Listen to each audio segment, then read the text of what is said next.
मैं ये जो तीनों विषय हैं, पहले ईवीएम है, तो ईवीएम आज की मनुस्मृति है, ऐसा वाक्य रचना क्यों बनाया गया है? ये ऐसी वाक्य रचना, ये वाक्य है ना, ईवीएम एक सब्जेक्ट है, मगर इसको यहां प्रेजेंटेशन करते वक्त कैसे लिखा गया? ईवीएम आज की मनुस्मृति है। ये वाक्य रचना बनाया गया। ये वाक्य रचना का शब्दशः क्या अर्थ है? इसका शब्दशः यह अर्थ है कि मनुस्मृति ने हमारे लोगों को अधिकार वंचित किया था 2000 साल पहले। ईवीएम ने जो संविधान ने अधिकार दिया, वोट का अधिकार, उस अधिकार को छीनने का काम कर रही है। होगी ना आज की मनुस्मृति? आगे आज की मनुस्मृति आगे अर्थ समझ में आ गया? छोटा सेंटेंस है मगर उसका अर्थ है, वो अर्थ समझ में आना चाहिए। सवाल सारी चीजें बोलने का नहीं, सवाल समझने का है। हर चीज समझने का है। समझे, आपको समझ में आ गया तो आप दूसरों को बता सकते हैं। अब दूसरा विषय है, ये लोकतंत्र पर कब्जा करने का ब्राह्मणी षड्यंत्र है। वो बहुत सारी महिलाओं ने बहुत सारी बातें कही। ब्रीफ में आप लोगों को बताना चाहता हूं संक्षिप्त में कि ईवीएम जो है, जैसे जैसे SC ST OBC माइनॉरिटी के लोगों का जागरण भारत में बढ़ गया, तब शासक वर्ग जो 3.5% ब्राह्मण है, उनको ऐसा लगा कि इससे उनके हाथ से सत्ता की चाबी जाएगी, क्योंकि संख्या हमारी है, संख्या हमारी है। और फ्री, फेयर एंड ट्रांसपेरेंट जो बाबा साहब अम्बेडकर ने संविधान में लिखा कि चुनाव फ्री होना चाहिए, फेयर होना चाहिए, ट्रांसपेरेंट होना चाहिए। तो ये मशीन ट्रांसपेरेंट नहीं है, पारदर्शी नहीं है। पारदर्शी शब्द बहुत ज्यादा शुद्ध है, ये हिंदी भाषिक लोगों को भी समझ में नहीं आता। हिंदी का शब्द है मगर समझ में नहीं आता पारदर्शी शब्द का क्या अर्थ होता है। पारदर्शी शब्द का अर्थ होता है आर पार दिखाई देना, इधर के लोगों को भी दिखाई देना, उधर के लोगों को भी दिखाई देना, दोनों तरफ के लोगों को दिखाई देना।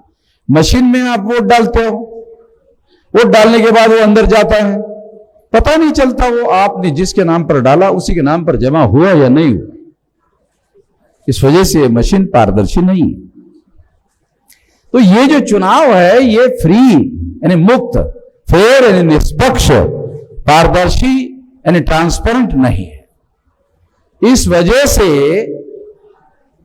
अल्पसंख्यक लोगों का कब्जा, 3.5% ब्राह्मणों का कब्जा चुनाव के द्वारा हो रहा है। चुनाव के द्वारा हो नहीं सकता मगर हो रहा है, तो ईवीएम इसके लिए कारण है।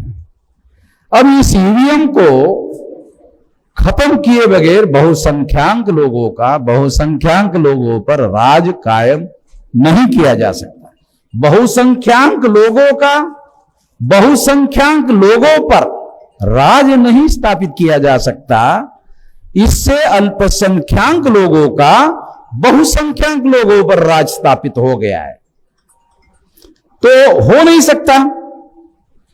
सकता मगर हो गया, ईवीएम की वजह से हो गया है। तो इस वजह से हम लोगों को निश्चित रूप से ये काम करना होगा कि इसको हटाना होगा। हटाने के लिए क्या करना होगा संक्षिप्त में बताता हूं कि अगर हमारे पास सारे देश भर में 15 लाख महिलाएं हैं, महिलाओं का अधिवेशन इसलिए महिलाएं हैं, तो 15 लाख महिलाओं को 15 लाख बूथ पर केवल एक काम करना है 2024 में। कौन सा? वो मशीन को वोट डालने के बजाय उठाने का और जमीन पर पटक देने का, यानी फोड़ने का, तोड़ने का। पुरुषों की बजाय महिलाओं को यह करना चाहिए। अब अगर एक जगह तोड़ा जाता है तो दूसरी मशीन आ जाती है, दूसरी मशीन आ जाएगी। 15 लाख मशीनों को तोड़ने के बाद इमीडिएट 15 लाख मशीन नहीं आती है, समझ में है? तो 30 लाख मशीन नहीं बनाते। तो ये करना होगा। अब देखो ये मैं काय के लिए बोल रहा हूं, जानबूझकर बोल रहा हूं। चुनाव आयोग को खबर चली गई कि वामन मेश्राम ने 2024 में चुनाव में मशीन तोड़ने का ऐलान कर दिया है। ये सारे देश भर में पहुंच गई, एक है यहीं से पहुंच गई। सबसे पहले चुनाव आयोग ने सुना होगा, तो उनको सुनाने के लिए बोल रहा हूं। आप लोगों को सुनाने का क्या मतलब है? कोई मतलब तो बनता है नहीं, क्योंकि उनके पास अथॉरिटी है उसको रखना या नहीं रखना है। बहुत दुख के साथ कह रहा हूं, न्यायपालिका के द्वारा इस मशीन को प्रोटेक्ट किया गया है। मैं चुनाव सुप्रीम कोर्ट में केस लड़ चुका हूं, तो मेरे पास ज्यादा डाटा है, मेरे पास ज्यादा जानकारी है। मैं सुप्रीम कोर्ट में ईवीएम की केस भी जीत चुका हूं। केस जीतने के बाद कांग्रेस बीजेपी ने फिर इकट्ठा आकर फिर 2019 के चुनाव में फरवरी में फिर गड़बड़ी की दोबारा, ये 2019 में। उसका जजमेंट 8 अप्रैल 2019 को आया है, वो जजमेंट भी हमारे पास है, जिसमें मिलान करने का 1% का ऑर्डर दिया गया है। तो मैंने उस जजमेंट को स्वीकार नहीं किया और मैंने रिवीजन पिटीशन डाला हुआ है 2019 से सुप्रीम कोर्ट में। तो कोविड की वजह से उस पर हियरिंग नहीं हुई, तो अभी मैं वकील को भेजने वाला हूं कि अब तो सुप्रीम कोर्ट चल रहा है, तो अभी मेरी हियरिंग किया जाए। अभी 8 दिन में मेरा वकील सुप्रीम कोर्ट में जाएगा, ठीक है। मगर इतना से ही नहीं होगा, अभी इस पर केवल अकेले ईवीएम के मुद्दे पर मैं एक भारत बंद करूंगा, केवल अकेले ईवीएम के मुद्दे पर भारत बंद सारे देश भर में। और ये काम 6 अक्टूबर को आरएसएस के हेडक्वार्टर पर महामोर्चा लेकर जा रहे हैं, उसके बाद होगा। पहले उनको वहां जाके पकड़ता हूं, ऐसा पकड़ता हूं नागपुर में, उनको ऐसा जाके इधर उधर नहीं है कि इनके जो बच्चे हैं ना, ये आरएसएस के लोगों की बच्चे हैं। ये आदित्यनाथ, ये कौन है? ये इनका ही बच्चा है। ये जो मुझे कार्यक्रम नहीं करने दे रहा है, ये आरएसएस का बच्चा है। हरियाणा में भी आरएसएस का बच्चा है, बंगाल में भी आरएसएस का बच्चा है। ये हमको रोक रहा है, तो ये आरएसएस के बच्चे हैं। तो फिर मैंने सोचा कि बाप को क्यों ना पकड़ा जाए, सारे बच्चों को पकड़ने का क्या मतलब है? बाप को पकड़ेंगे तो सारे बच्चे जमानत के लिए आ जाएंगे। जब जमानत के लिए आएंगे तो मैं खुद ही पकड़ लूंगा, वो अलग अलग जगह जाने की क्या जरूरत है, वो खुद ही आ जाएंगे। जब जमानत के लिए आएंगे तो पकड़ लेंगे। तो इसलिए अभी 6 अक्टूबर को हम लोग आरएसएस के हेडक्वार्टर पर मोर्चा लेकर जाएंगे और उसके बाद ईवीएम के लिए भारत बंद होगा। ईवीएम के लिए भारत बंद होगा, मगर भारत बंद के पहले मैं ये घोषित कर रहा हूं कि 13 लाख या 15 लाख महिलाओं को ऑल इंडिया में 15 लाख बूथ है, तो 15 लाख मशीन है, तो 15 लाख बूथ पर 15 लाख महिलाओं को मशीन को जाके तोड़ना है। तोड़ना है ना? है? तोड़ना है कि नहीं? तोड़ना है ना? हाँ, अभी हाथ नीचे करो। अब दोबारा पूछता हूं, पहले 2 साल की सजा थी। जब मैंने पिछली बार तोड़ने का ऐलान किया था तो वो 5 साल की हो गई। अब हाथ खड़ा करो। अभी भी है। अच्छा, तो जो महिलाएं, नहीं पुरुषों का नहीं चाहिए, पुरुषों का नहीं, महिलाओं का चाहिए। जो महिलाएं 5 साल जेल में जाने के लिए तैयार है और अपने भविष्य, अपने बच्चों के भविष्य के लिए 5 साल जेल में जाकर वापस आ जाएगी, फिर तो उनका हम सारे देश भर में सम्मान करेंगे और उनको स्वतंत्रता सैनिक का सर्टिफिकेट दिया जाएगा। वो सर्टिफिकेट मेरे सिग्नेचर का होगा, वो फोटो बनाकर घर में लगाया जा सकता है, ठीक है। अभी मेरा सिग्नेचर रिजर्व बैंक के गवर्नर से ज्यादा मूल्यवान हो गया है। उससे केवल नोट चलता है और मेरे से जो है देश चलेगा। बहुत फर्क है, सामान्य बात नहीं बता रहा हूं। हाँ, तो इसलिए और फिर जितनी महिलाएं 5 साल इसके लिए जेल में जाने का संकल्प कर लेगी तो संकल्प करने से ईवीएम हट जाएगा, जेल में जाना नहीं पड़ेगा। 15 लाख महिलाएं अगर सड़कों पर आकर संकल्प घोषित कर देगी कि हम 5 साल जेल में जाने के लिए तैयार है और तोड़ेंगे मशीन, किसी को जेल नहीं हो, उसके पहले ही पीछे ले लेंगे। आप समझ नहीं रहे, रणनीति है। रणनीति का मतलब है रन यानी युद्ध, नीति यानी नीति, युद्ध नीति है। अब सारा डिटेल नहीं बोल सकता, उनको मालूम हो जाएगा, उनको मालूम नहीं होना चाहिए, केवल आप लोगों को मालूम होना चाहिए, उतना ही बोल रहा हूं। आप लोगों को अपने जिले में आकर प्राइवेट में बताऊंगा, उनको मालूम नहीं होना चाहिए। मगर इतना जरूर है कि ये जो लड़ाई है, यदि 15 लाख महिलाएं सारे लोकसभा के 543 और 15 लाख बूथ में, अगर 15 लाख महिलाएं, केवल एक बूथ में एक महिला, 2 की जरूरत नहीं है, क्योंकि एक साथ 2 को नहीं जाने देते वोट के लिए, एक को ही जाने देते, तो एक ही चाहिए। तो ऐसा हम लोग आने वाले समय में संकल्प कर लेते हैं और 15 लाख महिलाएं सारे देश भर में घोषित करती है कि हम मशीन तोड़ेंगे। मशीन तोड़ने के लिए मशीन रहेगी ही नहीं, क्यों?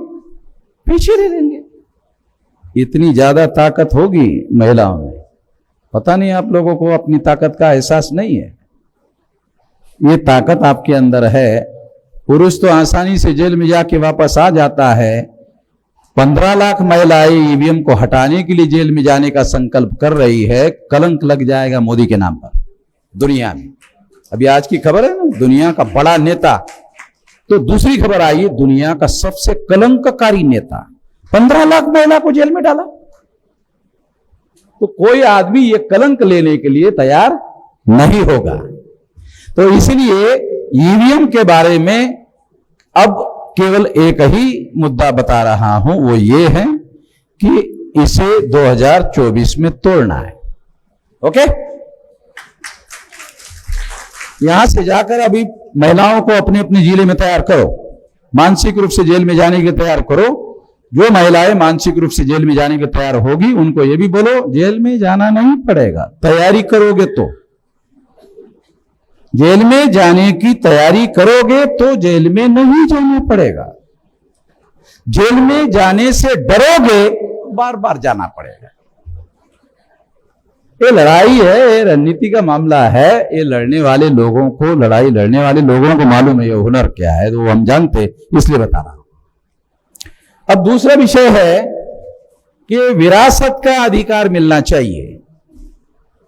ये बात बाबा साहब आंबेडकर ने 1952 को कहा। तो क्यों कहा 52 को? संविधान तो 26 जनवरी 1950 को लागू हो गया, तो फिर ये विरासत का अधिकार उन्होंने क्यों नहीं दिया महिलाओं को 26 जनवरी 1950 को? 52 को क्यों बोल रहे? तो बाबा साहब आंबेडकर 25 दिसंबर 52 को इस्तीफा देकर, लॉ मिनिस्टर का इस्तीफा देकर बाहर आ गए थे और उन्होंने हिंदू कोड बिल तैयार किया था। तो ब्राह्मणों के लोगों ने हंगामा किया उस कानून की विरोध में। महिलाओं को भेजा बाबा साहब आंबेडकर का मुर्दाबाद मुर्दाबाद मुर्दाबाद करने के लिए। तो महिलाएं बाबा साहब आंबेडकर का मुर्दाबाद करने लगी। तो बाबा साहब आंबेडकर ने मुर्दाबाद कहने वाली महिलाओं को कहा, 11 महिलाओं का डेलीगेशन लेकर मेरे पास आ जाओ, बाकी को मुर्दाबाद करने दो। तो 11 महिलाएं लॉ मिनिस्ट्री के ऑफिस में बाबा साहब को मिलने के लिए दिल्ली में आई। बाबा साहब ने पहला सवाल पूछा, क्यों विरोध कर रही हो? कहा कि आप हमारे पति से आपका डाइवोर्स करवाने का कर रही हो, पति से आप हमको अलग करना चाहते हो, ऐसा कानून बना रहे हो, इसलिए आपका मुर्दाबाद कर रहे हो। तो बाबा साहब आंबेडकर ने उनको कहा कि हिंदू कोड बिल में एक मुद्दा नहीं है। हिंदू कोड बिल में ब्राह्मणों के धर्म ग्रंथ के अनुसार, मनुस्मृति के अनुसार महिलाओं को, तमाम महिलाओं को शूद्र घोषित किया गया है और मनुस्मृति के अनुसार शूद्रों को अधिकार वंचित किया गया है। जितनी महिलाओं को अधिकार वंचित किया गया है उन सभी लोगों को मैं अधिकार देना चाहता हूं। विरासत, क्या है? इसलिए पुरुषों की तरह ही अपने को भी विरासत का अधिकार मिलना चाहिए। पता नहीं ये शब्द बराबर लिखा है कि नहीं लिखा, हमारे मराठी में वारसा बोलते, वारसा है, वारसा हक्क। तो जो मराठी महिलाएं हैं उनको समझ में आया होगा वारसा हक्क। म्हणजे बापाची जी प्रॉपर्टी आहे, बापाची जी प्रॉपर्टी आहे त्याच्यामध्ये भावाला सुद्धा तोच अधिकार, बहिणीला सुद्धा तोच अधिकार, वारसा हक्क। तो ये विरासत शब्द जो है ये शायद ये हिंदी का सही लिखा हुआ नहीं है। विरासत का अर्थ जो है वो थोड़ा अलग होता है, और इसलिए मैं आपको इस थोड़ा समझाने के प्रयास कर रहा हूं कि ये अधिकार नहीं था महिलाओं, मनुस्मृति के अनुसार नहीं था। ये अधिकार मिलना चाहिए, इसमें हिंदू कोड बिल में बाबा साहब अम्बेडकर ने तैयार किया था। जैसे डाइवोर्स के संबंध में मनुस्मृति में क्या लिखा है, या ब्राह्मण धर्म में क्या लिखा है? ब्राह्मण धर्म में लिखा है कि यही पति 7 जन्म तक मिलना चाहिए। है? कितना मिलना चाहिए? कितने जन्म तक?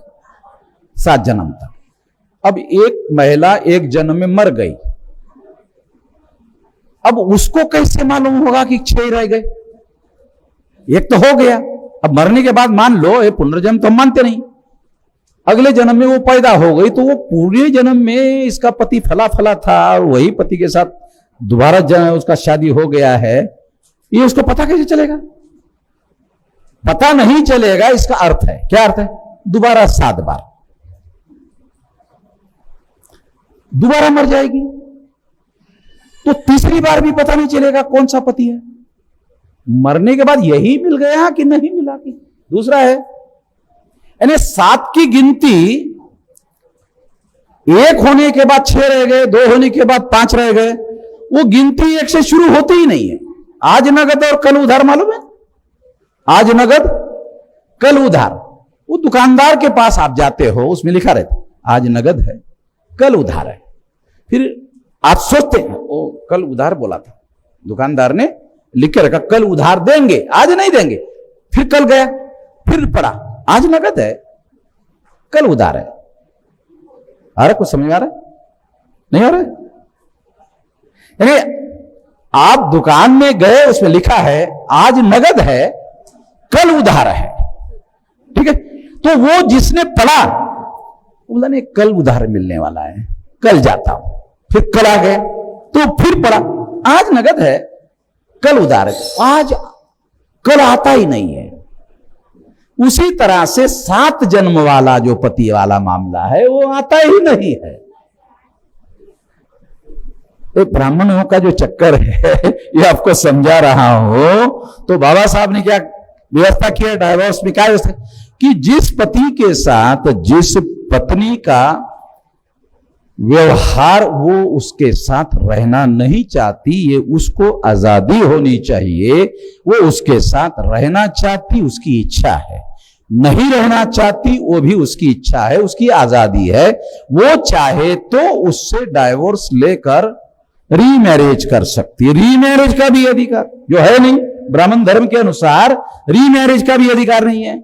तो डाइवोर्स का भी अधिकार बहाल किया गया, रीमैरिज का भी अधिकार बहाल किया गया। तो आप लोगों को पता है रीमैरिज, डाइवोर्स का कानून लागू हो गया, रीमैरिज भी है, होता कि नहीं आज का?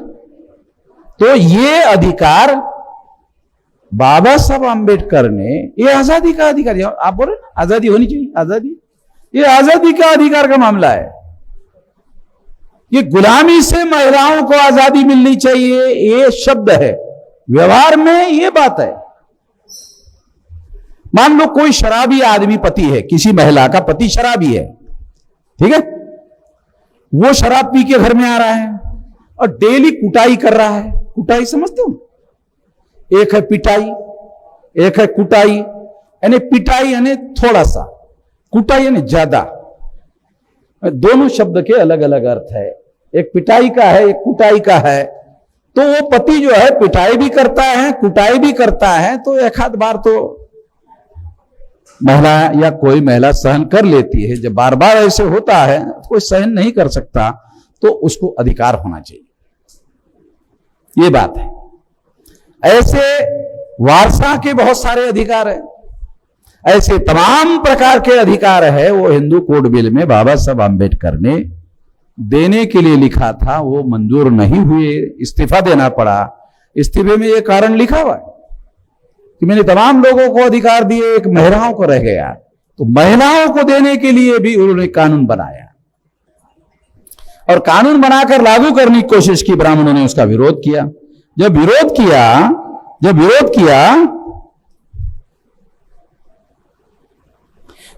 किया तो नेहरू पीछे हट गए, तो बाबा साहब ने इस्तीफा दे दिया कि जब यहां दिखाने के लिए मंत्री बने रहने का साला कोई मतलब तो है नहीं। अगर मैं महिलाओं के लिए कुछ कर नहीं सकता तो फिर दिखाने के लिए मंत्री रहने की क्या जरूरत है।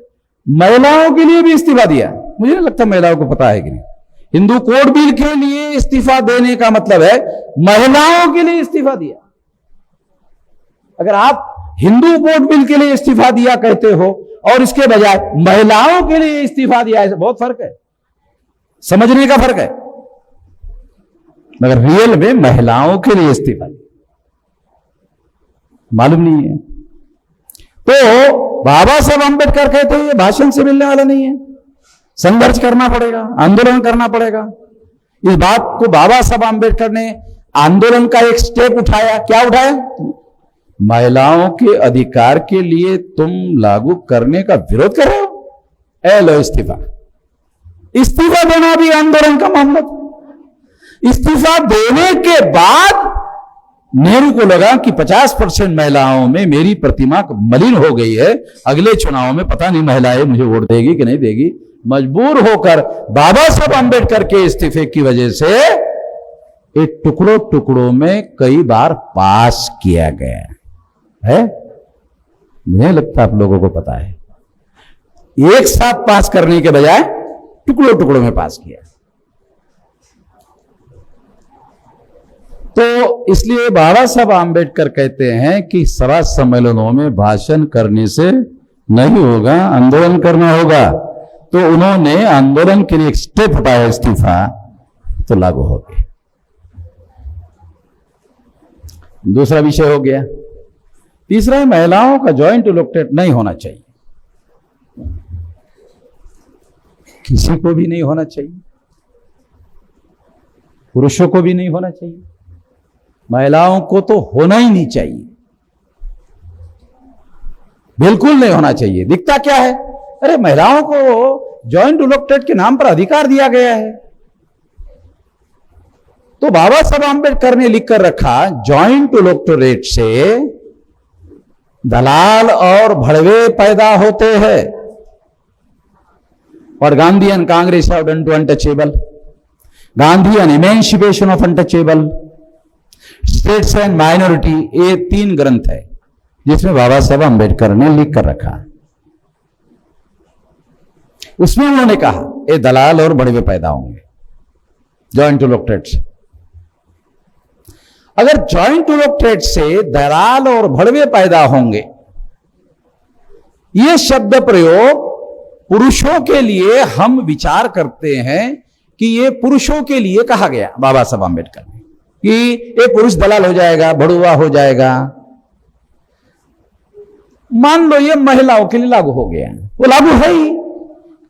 इक्वलिटी बिफोर लॉ, उस चुनाव क्षेत्र में स्त्री को भी टिकट मिल सकता है, पुरुष को भी मिल सकता है, क्योंकि इक्वलिटी बिफोर लॉ। अगर वो शेड्यूल कास्ट की महिला है, अगर वो शेड्यूल ट्राइब की महिला है, तो रिजर्व सीट पर कांग्रेस वाले, रिजर्व सीट पर बीजेपी वाले पुरुष को भी टिकट दे सकते हैं, महिला को भी दे सकते हैं, दोनों को दे सकते हैं। तो महिला को देने से क्या होगा?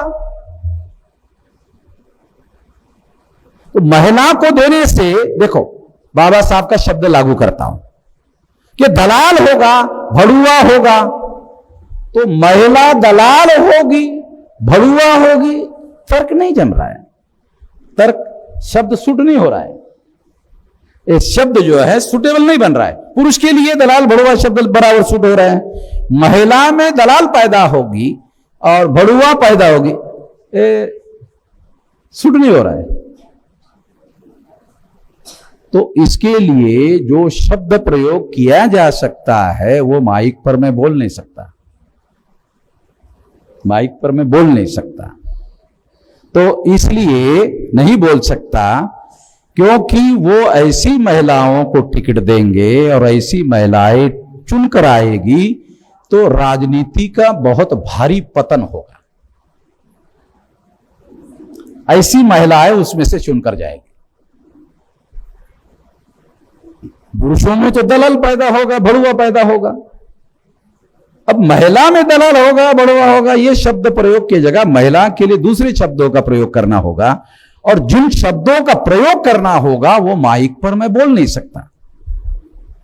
कोई सभ्य आदमी ये बात बोल नहीं सकता, मैं बोल नहीं सकता। तो आप लोगों को इशारे से समझा रहा हूं कि मैं बोल नहीं सकता, तो मुझे लगता है बहुतों को समझ में आएगा कि शब्द जो है, जो महिलाओं को जॉइंट इलेक्टोरेट में चुनकर आने से लागू होगा, वो शब्द बहुत खराब होगा, इसलिए वो बोलने लायक नहीं होगा। तो इसलिए मैं आपको ये बता रहा हूं, मैं ये बात आप लोगों को समझाने का प्रयास कर रहा हूं कि जॉइंट इलेक्टोरेट ये हमारे लिए बहुत खतरनाक बात है। सेपरेट इलेक्टोरेट से क्या होता, सेपरेट इलेक्टोरेट से क्या होता आपको बताता हूं। अभी 131 मेंबर पार्लियामेंट शेड्यूल कास्ट के, शेड्यूल ट्राइब के चुनकर जाते, अभी आज के तारीख में 22.5%। तो 1950 को जब संविधान लागू हुआ तब से लेकर अब तक जितनी सेंट्रल में सरकारें बनी, कोई भी सरकार शेड्यूल कास्ट और शेड्यूल ट्राइब के मेंबर पार्लियामेंट के सपोर्ट के बगैर नहीं बनी। कांग्रेस की कोई भी सरकार सेंटर में शेड्यूल कास्ट शेड्यूल ट्राइब के समर्थन के बगैर नहीं बनी। 131 मेंबर पार्लियामेंट, कोई भी सरकार नहीं बनी कांग्रेस की। बीजेपी की भी सरकार 2019 को जो चुनाव हुआ उसमें बीजेपी को 303 लोकसभा की सीटें चुनकर आई, उसमें 76 सीटें एससी एसटी की चुनकर आई। 303 में से 76 निकाल दो तो 227 सीटें बचती है। 227 सीटों से कोई भी सेंट्रल में सरकार नहीं बन सकती। सिंपल मेजॉरिटी के लिए 272 सीटें चाहिए, यानी 543 टोटल है। तो बहुमत के लिए सिंपल मेजॉरिटी के लिए 272 चाहिए।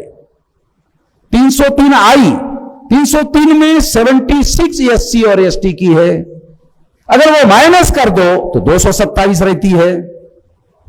यदि बाबा साहब आंबेडकर की योजना जो अंग्रेजों ने स्वीकार किया था, बाबा साहब आंबेडकर की योजना अंग्रेजों ने स्वीकार किया था और 17 अगस्त 1932 को उस बात को कम्युनल अवार्ड में घोषित कर दिया था कि शेड्यूल कास्ट के लोग और शेड्यूल ट्राइब के लोग सेपरेट होंगे, सेपरेट होंगे, यानी ब्राह्मणों से सेपरेट होंगे।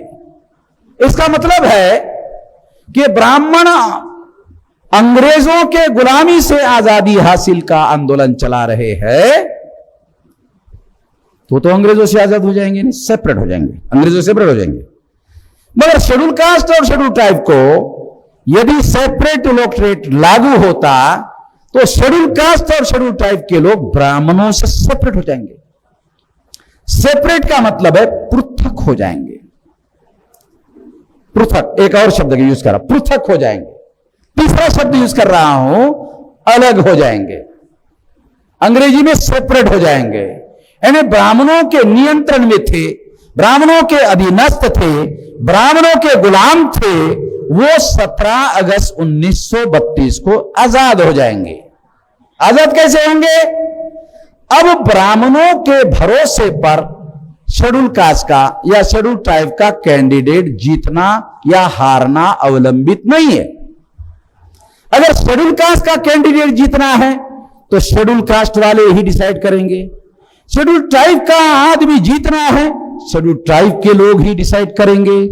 अगर वो हारना है तो शेड्यूल ट्राइब कास्ट के ही लोग डिसाइड करेंगे और शेड्यूल ट्राइब के लोग ही डिसाइड करेंगे। यानी हमारा कैंडिडेट एससी एसटी का हारना और जीतना हमारे ही नियंत्रण में होगा, अब ब्राह्मणों के नियंत्रण में नहीं होगा। इसका मतलब है सेपरेट इलेक्टोरेट ब्राह्मणों से राजनीतिक रूप से आजादी हासिल करने का अधिकार था। आ रहा कुछ समझ में आ रहा है? बहुत ज्यादा समझने की जरूरत नहीं है। गवर्नेंस ऑफ द कंट्री का मामला है, इतना आसान नहीं है समझ में आ जाए। आप लोगों को समझ में आ जाए।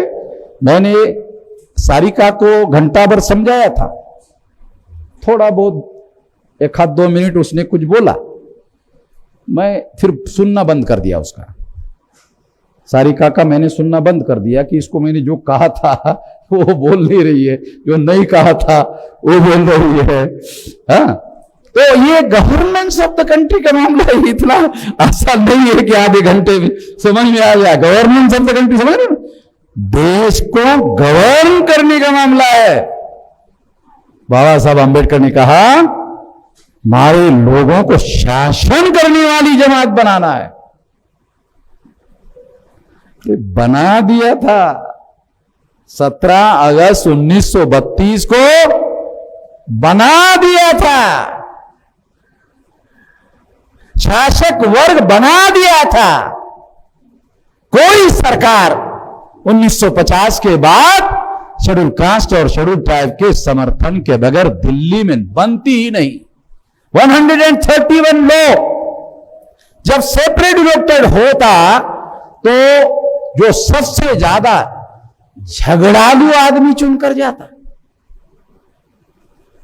समाज के लिए जो सबसे ज्यादा झगड़ा करने वाला आदमी है शेड्यूल कास्ट का, शेड्यूल ट्राइब का, वही चुनकर जाता।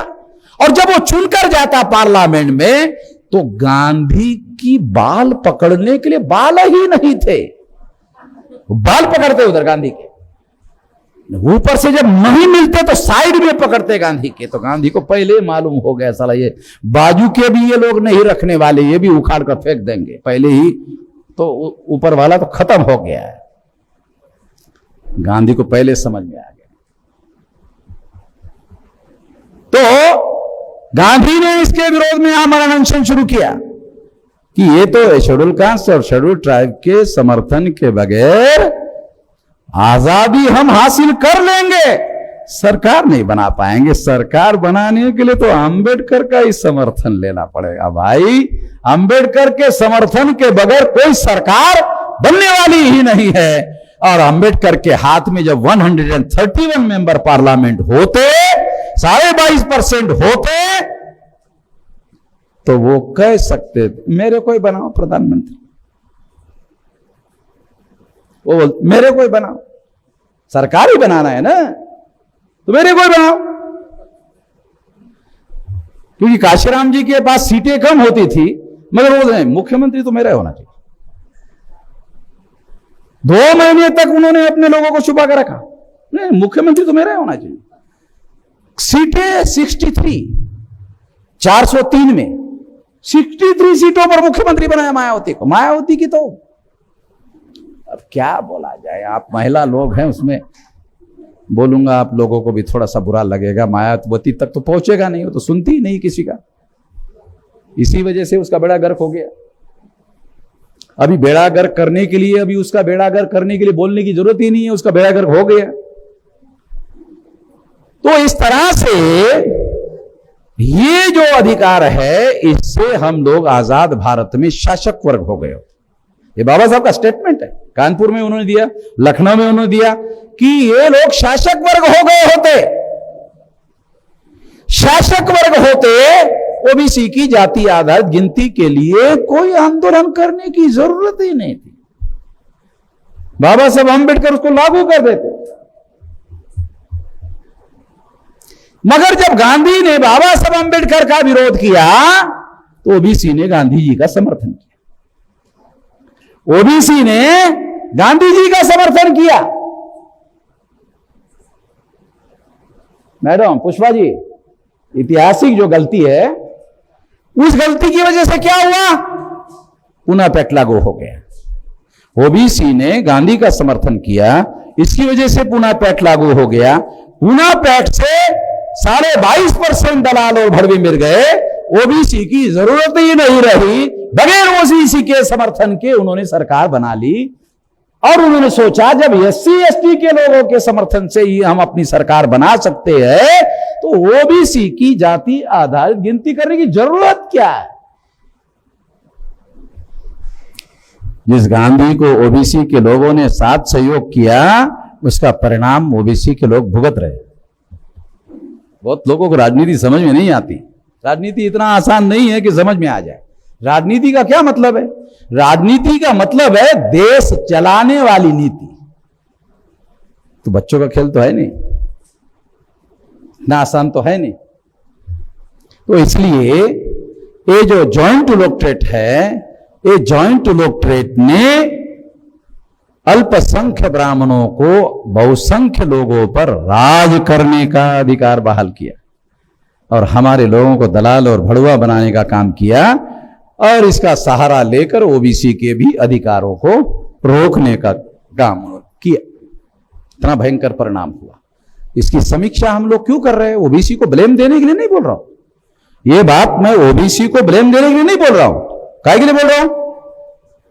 गांधी महाराज की जय बोलना बंद करो। अभी तो करो बंद।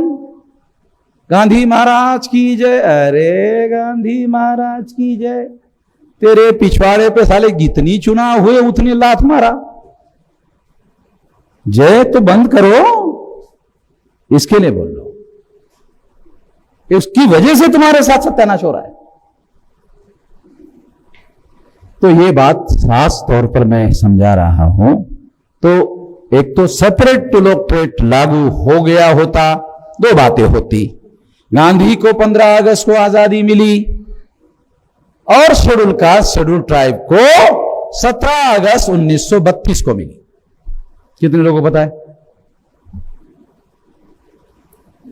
गांधी को 15 अगस्त 47 को आजादी मिली और बाबा साहब अंबेडकर ने शेड्यूल कास्ट को और शेड्यूल ट्राइब को 17 अगस्त 1932 को ब्राह्मणों से सेपरेट किया, यानी ब्राह्मणों के गुलामी से आजाद कर दिया। तो आजादी का दिन है 17 अगस्त 1932। 32 और 9, बाबा साहब अंबेडकर की उम्र 41 साल थी।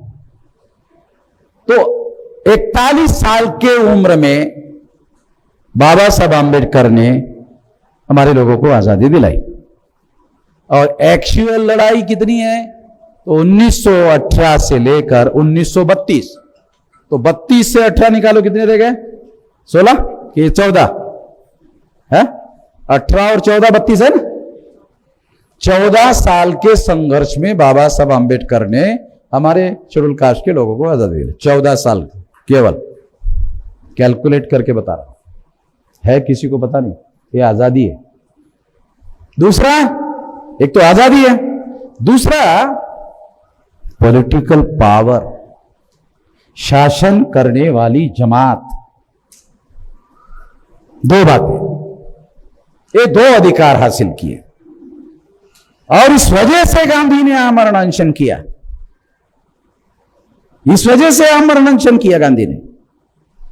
जब गांधी ने जेवड़ा जेल में आमरण अनशन शुरू कर दिया तो सरदार पटेल गांधी जी को देखने के लिए आए।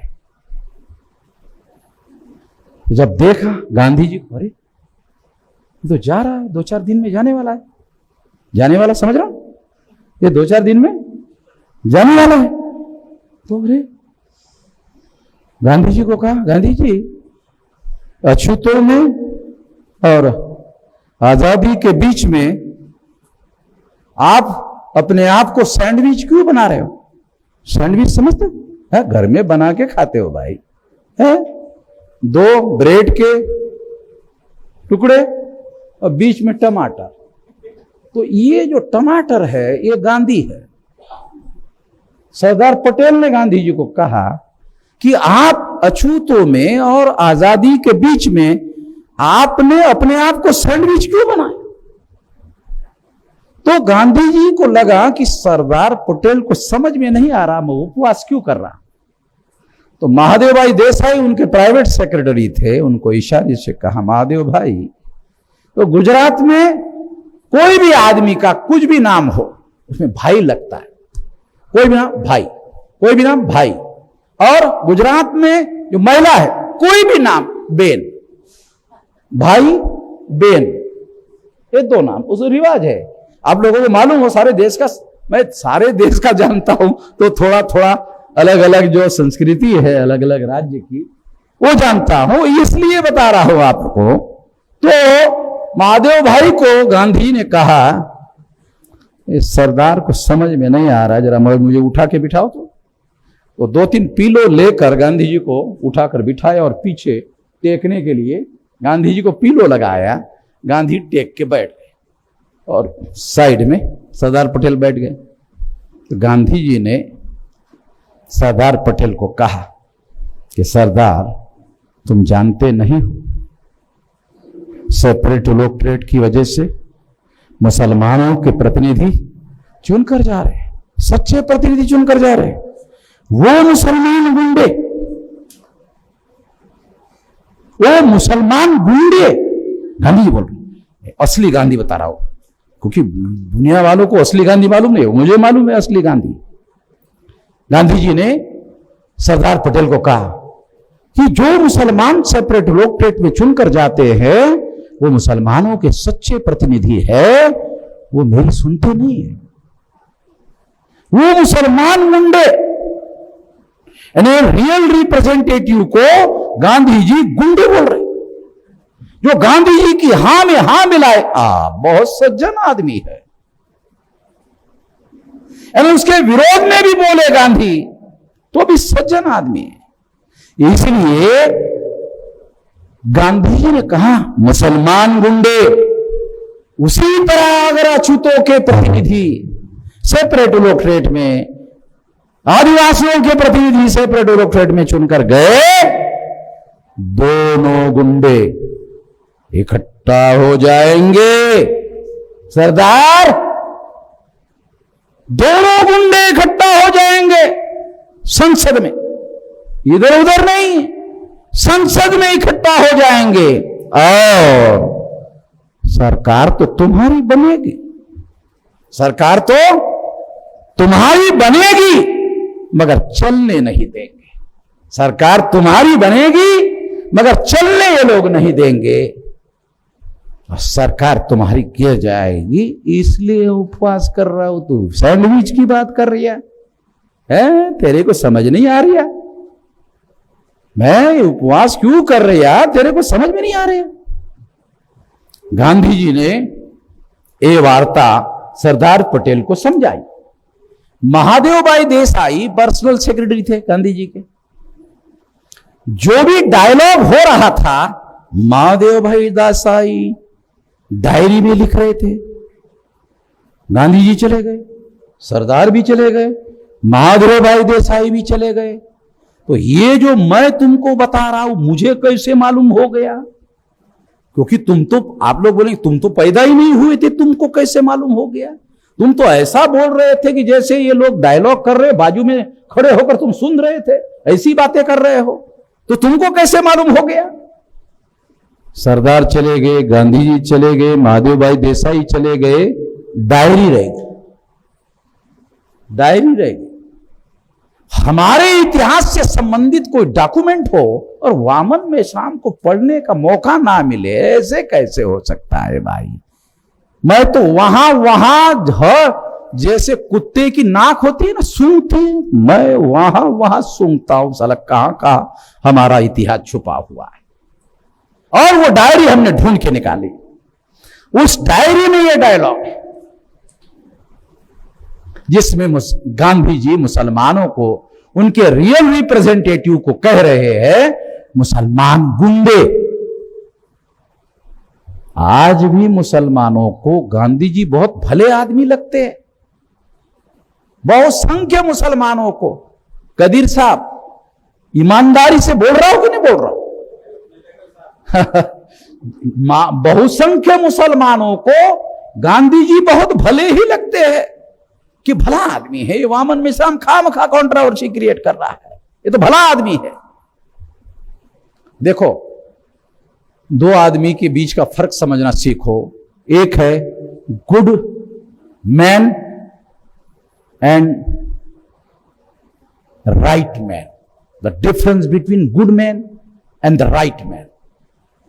जो गुड आदमी होता है ना, अच्छा आदमी, उसको सारी दुनिया अच्छा है, सारे लोग अच्छे अच्छे अच्छे अच्छे, उसको गुड मैन कहा जा सकता है। एक गुड मैन है। दूसरा आदमी राइट मैन। राइट मैन के जो सही है वही सही है, जो गलत है वो वही गलत है, वो कहेगा, उसको बोलते राइट मैन। तो भले लोग जो है हमारे, वो गांधी जी को देर खामखा वामन मिश्राम, उसने किसका क्या बिगाड़ा? वो आधा धोती पहनता था, कुछ भी नहीं, किसी को परेशान नहीं करता था, कुछ नहीं करता था, खामखा संत आदमी था, महात्मा आदमी था। गलत कैसे हो सकता है? मैंने एक आदमी को पूछा, गलत कैसे हो सकता है? उसने कहा आप कुछ भी कह रहे हो। मैंने पूछा क्यों नहीं गलत हो सकता? तो उसने कहा महात्मा थे, संत थे, कैसे गलत हो सकते? तब मुझे समझ में आया, ऐसा लगे संत का प्रभाव अभी भी है। गांधी का कम हो गया, संत का बचा हुआ है, महात्मा का बचा हुआ है, तो लोग उसको महात्मा कहते हैं। ये महात्मा गलत नहीं हो सकता। मगर मैं आपको महात्मा की कहानी थोड़ा बताता हूं आधा मिनट में। गांधी जी जब सबसे पहले साउथ अफ्रीका से आए तो उन्होंने पूना के गोखले नाम के ब्राह्मण को गुरु बनाया। तो गोखले को पूछा, गुरु जी मैं क्या करूं? तो गोखले ने गांधी जी को कहा कि तुम बहुत सालों तक भारत के बाहर रहे, भारत की आत्मा तुम जानते नहीं हो, 2 साल तक सक्रिय राजनीति पर पाबंदी लगाता हूं कि तुम्हें सक्रिय राजनीति करने के लिए अलाउ नहीं करता हूं। गुरु मानोगे ना? हाँ। अब गुरु ने कहा तो मानना ही पड़ेगा। गांधी ने कहा मैं आपकी बात मानता हूं कि 2 साल तक सक्रिय राजनीति नहीं करूंगा। ठीक है, करूं क्या? तो गोखले ने गांधी को कहा भारत भ्रमण करो। कुछ मैं राजनीति नहीं करने, भारत भ्रमण।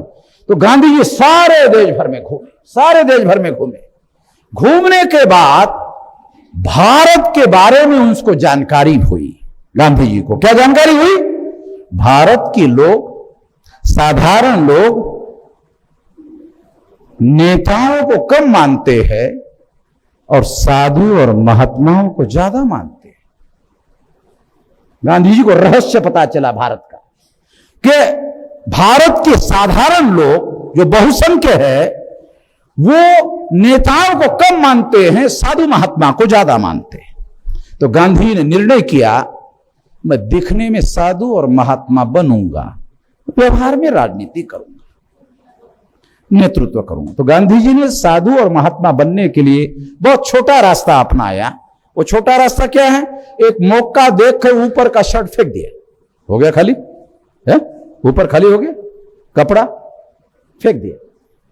अब धोती जो है, देखा गांव में लोग जो है आधी पहनते हैं, तो उसने भी आधी पहनना शुरू कर दिया।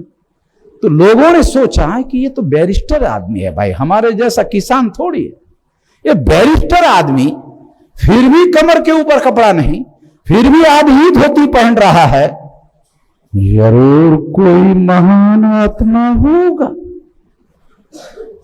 तब से गांधी जी जो है वो लोगों की नजर में महात्मा हो गए। व्यवहार में वो राजनीति करते रहे, व्यवहार में वो नेतागिरी करते रहे, मगर दिखाने में साधु और महात्मा बनते रहे। तो साधु और महात्मा लोग मानते रहे, इसलिए बीच बीच में गांधी जी उपवास करते थे, 21 दिन का उपवास। थोड़ा खाते भी थे, मगर अखबार वालों को बोल दिया है खाने का मत लिखना, उपवास का लिखना। खाते थे तो प्रचार होता था महात्मा महात्मा महात्मा महात्मा, प्रचार होता था। तो इस तरह से गांधी जी उपवास करते थे और हर चीज का प्रार्थना करते थे, तो लोगों को लगता है धार्मिक आदमी, साधु आदमी है, महात्मा आदमी है। बस उसी का सहारा लेकर गांधी जी प्रचार में महात्मा और साधु बन गए, व्यवहार में राजनीति करते रहे।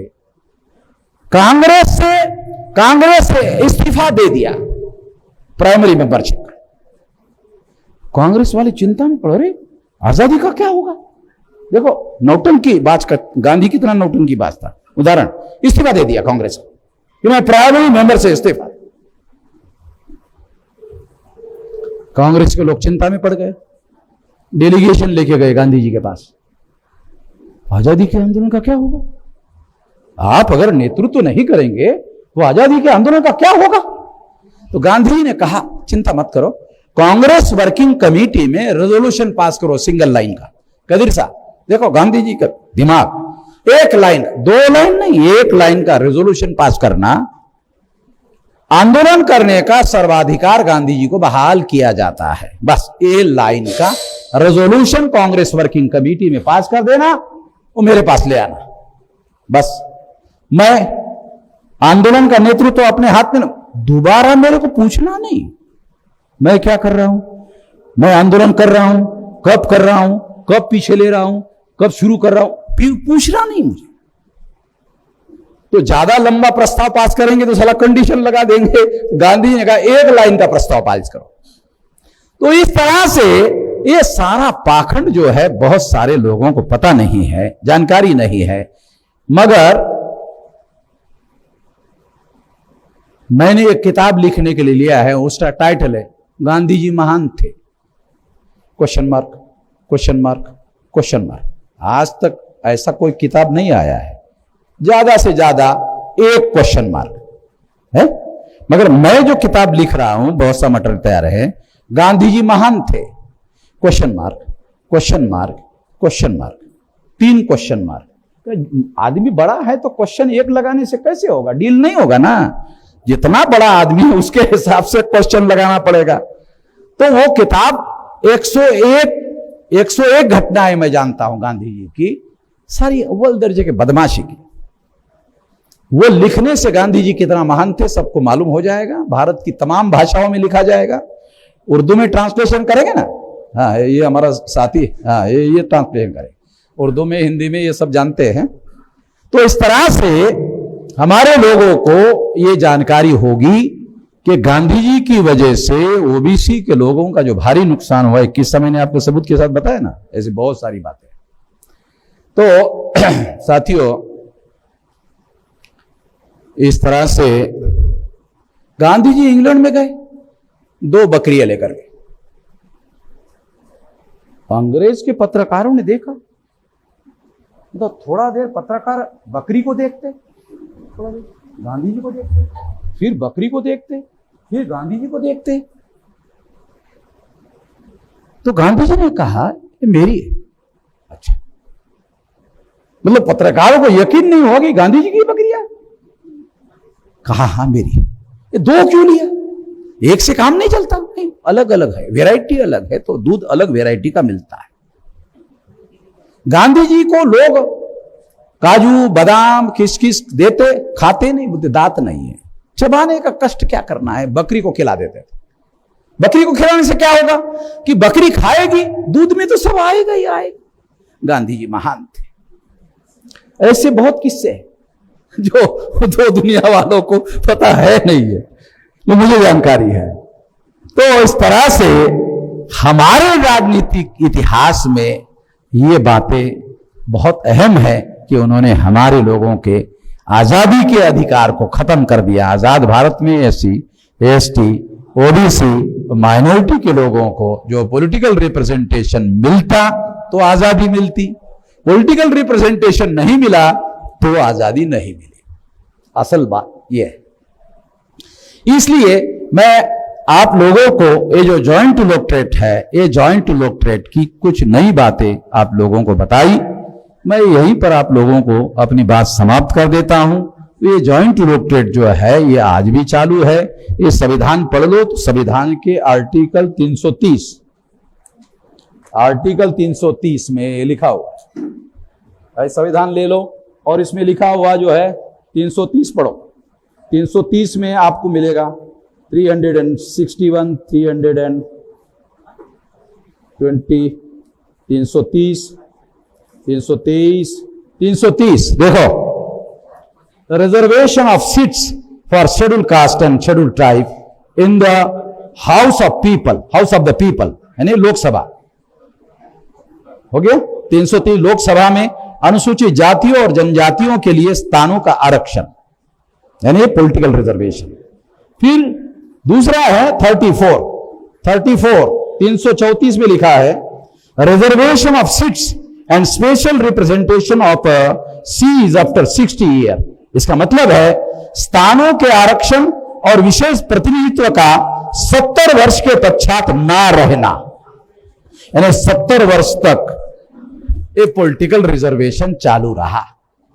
बाबा साहब आंबेडकर ने 10 साल के लिए लिखा, 70 साल तक चालू कैसे रहा? हमारे लोगों को पता ही नहीं। हमारे लोगों ने reservation in services, reservation in promotion, reservation in education, reservation in professional education, इसके लिए आंदोलन किया, उन्होंने कुछ नहीं दिया, उन्होंने कुछ नहीं दिया। पॉलिटिकल रिजर्वेशन हर 10 साल के बाद बढ़ाते रहे, हमारे लोगों ने कोई आंदोलन नहीं किया कि 10 साल के लिए और पॉलिटिकल रिजर्वेशन बढ़ाया जाए। हमारे किसी शेड्यूल कास्ट शेड्यूल ट्राइब ने कोई आंदोलन नहीं किया। बगैर आंदोलन के अगले 10 साल, फिर 10 साल, फिर 10 साल, यानी बाबा साहब आंबेडकर ने 70 साल में केवल 10 साल लिखा, इन्होंने 60 साल दिया। कांग्रेस ने भी दिया, बीजेपी ने भी दिया। कांग्रेस और बीजेपी, बीजेपी और कांग्रेस दोनों इस मामले में एक है।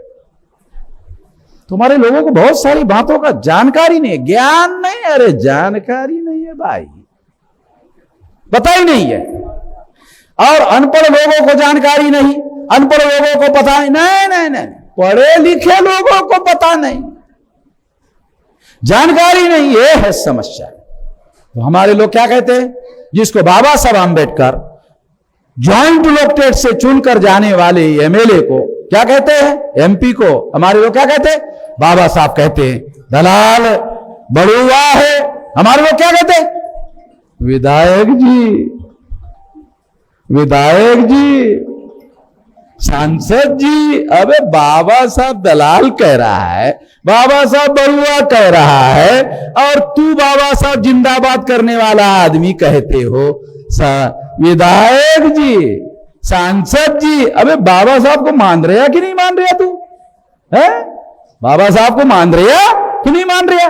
पश्चिमी उत्तर प्रदेश में ऐसा बोलते हैं, बोलते हैं हरियाणा में, पश्चिमी उत्तर प्रदेश, मेरठ में, मुजफ्फरपुर में ऐसा हिंदी बोलते है क्या उस इलाके की कोई है? मेरठ वाले के लोग, ये लड़की है, ये हमारे कार्यकर्ता की, हापुड़ की, ठीक है, ये हापुड़ की, और भी एक हमारी है लीडिंग फंक्शनरी, ऐसा बोलते।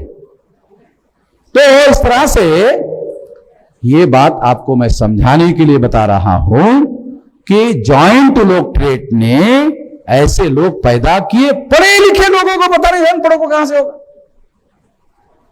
पढ़े लिखे लोगों को पता नहीं, पढ़े लिखे लोग बोल रहे विधायक जी, पढ़े लिखे लोग बोल रहे सांसद जी, बाबा साहब कह रहे दलाल जी, भड़वा जी।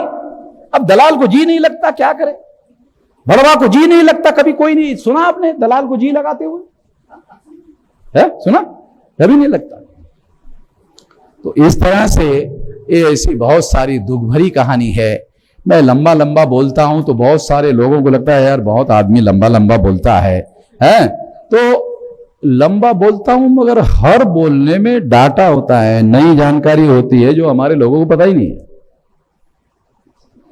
धन्यवाद।